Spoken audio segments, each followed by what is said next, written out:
Millions of Africans die from hunger each year, despite the continent's huge farming potential.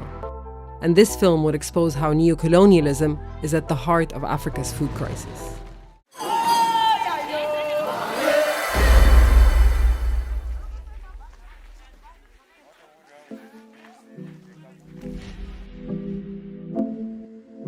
Africa is bracing for a pandemic. Not COVID-19, Ebola, or cholera, but a pandemic of hunger. This film is a collaboration with filmmakers across sub-Saharan Africa and also Zimbabwe in the south. One country that realized early on that development loans were not translating to development was Zimbabwe. Zimbabwe is almost like that country that is pioneering the journey of African sovereignty. What Africa is eating is supposed to be defined by Africans. Under the late President Mugabe, Zimbabwe refused to pay back their debt. And in 2000, fought back against IMF privatizations by bringing their land into public ownership.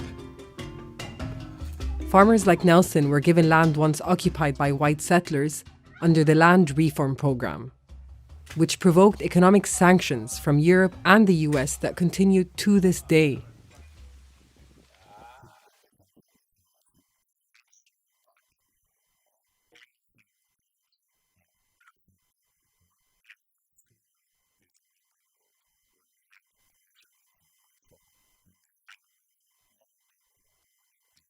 When we took our land back and redistributed it to the ordinary people, the focus by our detractors was to hit us where it matters most.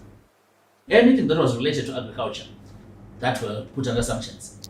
And then any product from a farm that was once owned by a white farmer would not be accepted anywhere else on the market, in the international market. Every farmer that you know outside this country is supported by the government and the financial institutions. Zimbabwe cannot do that. Once all the other farmers in the world can do that. Why? Because of these sanctions. This is how sanctions affect our agriculture. Decades of sanctions has had a crippling effect on Zimbabwe's economy, making it especially vulnerable when Cyclone Idai hit last year, destroying vast tracts of farmland, homes, and further worsening food insecurity. The UN's World Food Programme has been helping those suffering the impact of the cyclone.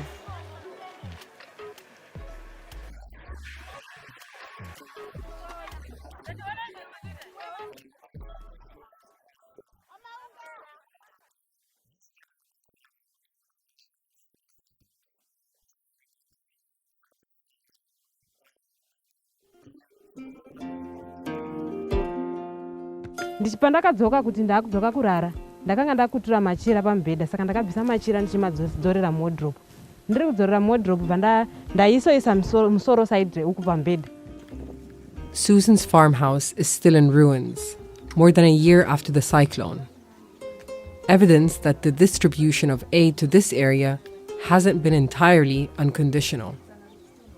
Global North sanctions prevent aid from reaching former white farms like Susan's, while farmers in neighbouring countries affected by the cyclone have been helped.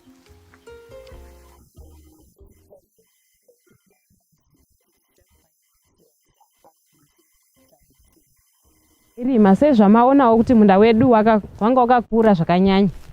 Tairima tichikohwa.